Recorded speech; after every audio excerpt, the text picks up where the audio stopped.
On a passé une nuit d'enfer. Oh, pitié. Il est là le panier. Il y a tout le monde qui avait la tourista dans le logement. C'est trop grave.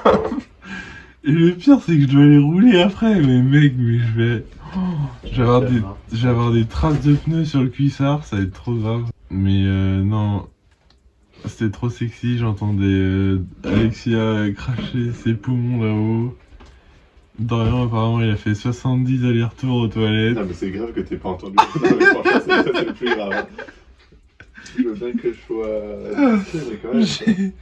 J'ai dormi par 30 minutes par 30 minutes. je voyais le ciel petit à petit qui commençait à se lever tout le temps. Qui monte sur le vélo après ça. Voilà, dites-moi en commentaire. Hein. Bon là on a mis le petit kawaii parce qu'il il fait froid, il y a du vent. Voilà le bon temps nordique hein, qui pue un peu le roussi. Mais bon. Et là direction Lille, on aura plus de 100 km facile après cette nuit d'enfer. Ouais, une journée compliquée, en plus j'ai le ventre qui gargouille. Donc, c'est par là-bas après.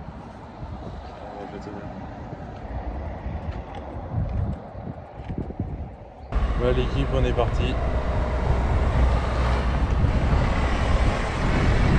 La journée vélo démarre plus tard que prévu, mais elle démarre. J'allais sur la route, quand même, flemme de niquer les pneus déjà qui tiennent bien.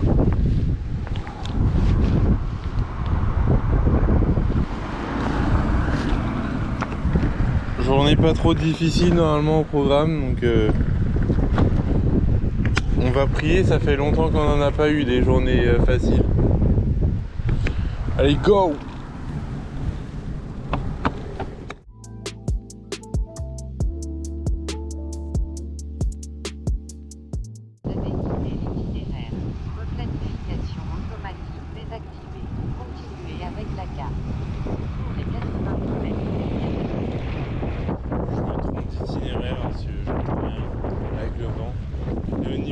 Ça aurait pu être pire. Hein.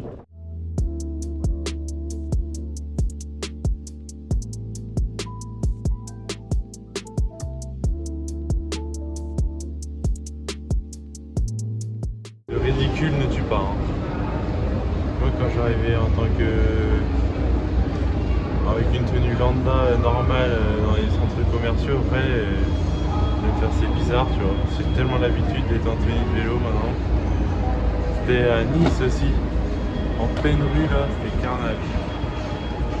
Le mec était en tenue de vélo entre tous les gens qui étaient en chemise et tout là. Le seul blaireau qui était en tenue de vélo. Du coup on s'est arrêté à une friterie. On s'est arrêté à une friterie, spécialité du Nord.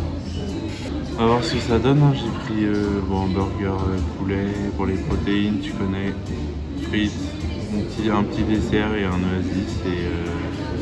Et sinon ce matin, sensation sur le vélo, ça va, on a vu pire. Le vent, il y a beaucoup de vent, mais il est pas de face, il est de côté, donc c'est raisonnable on va dire.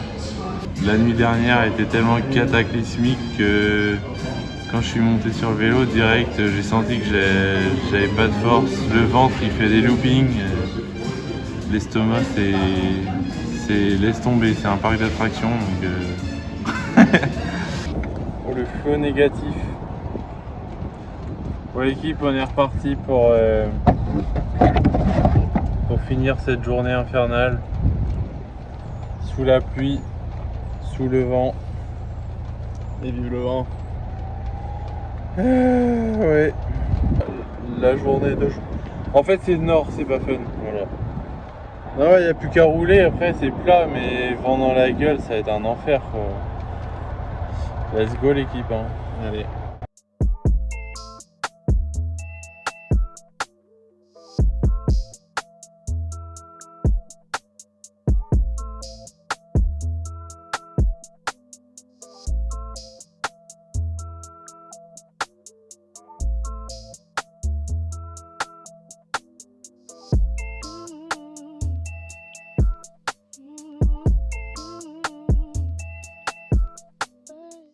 Non, bah on a croisé un collègue qui m'a accompagné pendant un petit bout et après du coup on a repris le circuit. Il y a toujours autant de vent, mais là comme on va être un peu à couvert, ça va être plus agréable pour rouler. Et je commence à avoir, je trouve que je vais un peu plus vite malgré le vent de face, donc c'est bien, c'est de bon augure parce que en vraie force je commence à avoir un peu peur de pas que les jambes tiennent pas, parce que vraiment quand tu fais du 20 à l'heure sur du plat, ça commence à être grave et les jambes commencent à enfin, je pense, se réhabituer à force de rouler et j'espère que demain ça va confirmer mes ressentis et que j'aurai à nouveau de la force comme là j'ai l'impression que ça revient. Donc par contre les ch'tis ils sont vénères hein, sur la route hein. Je pensais pas autant. Oh, calmez-vous wesh. Je sais pas ce qu'ils ont mais ils klaxonnent pour que dalle. En plus ils connaissent pas les règles. On était deux à côté, on était deux cyclistes côte à côte, de front. Et t'as le droit à 2. Après c'est au-dessus de 2 où t'as pas le droit. Mais du coup il y en a ils klaxonnaient 20 fois. Mais nous on respecte les règles hein, c'est tout. Comme on dit partageons la route, c'est valable aussi pour nous. Donc après je suis d'accord quand il y a des cyclistes qui prennent toute la route. Là c'est normal de klaxonner et de gueuler. Là il n'y a rien à dire. Mais bon quand c'est dans les normes et dans les règles, normalement t'as rien à dire et juste à attendre que tu puisses dépasser ou voilà quoi. Faut essayer de se mettre aussi à la place des autres dans les deux sens. Vas-y je te suis. Allez. Et puis de toute façon go hein.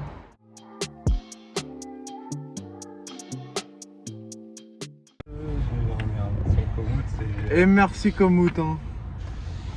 Il nous fait passer par des 4 voies aujourd'hui, je sais pas ce qu'il veut.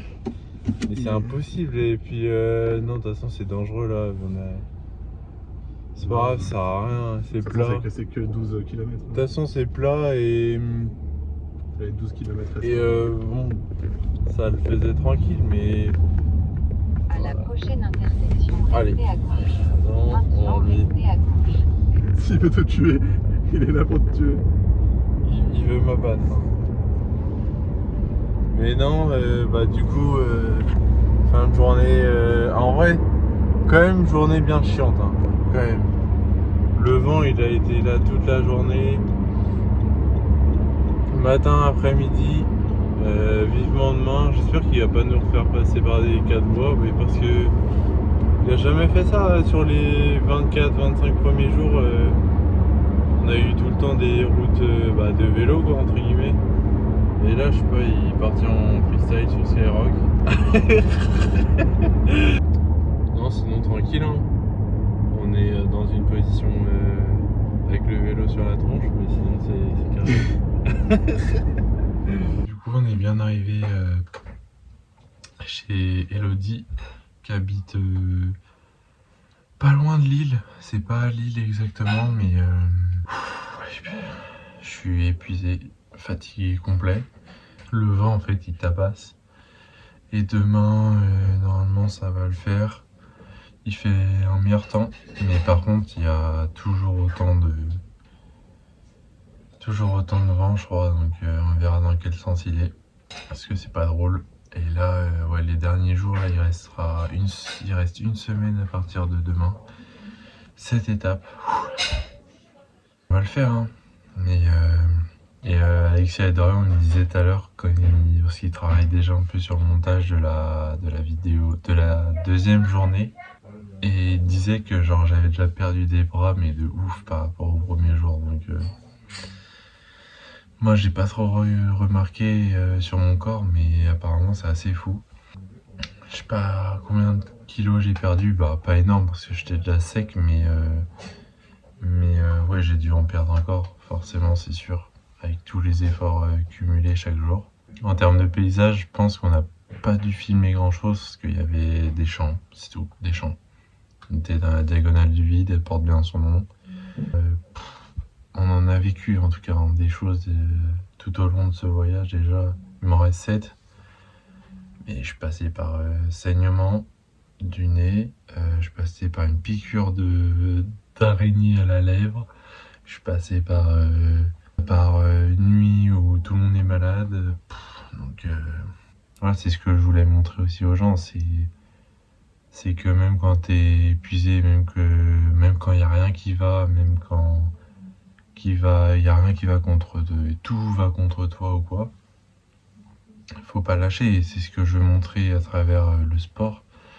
Mais aussi c'est pas mal de comparaisons qu'on peut faire dans la vie de tous les jours, et c'est surtout ça que je veux montrer, c'est que c'est pas que dans le sport, c'est essayer de faire prendre conscience aux gens de l'importance de toujours se relever et repartir le lendemain avec la détermination de vaincre.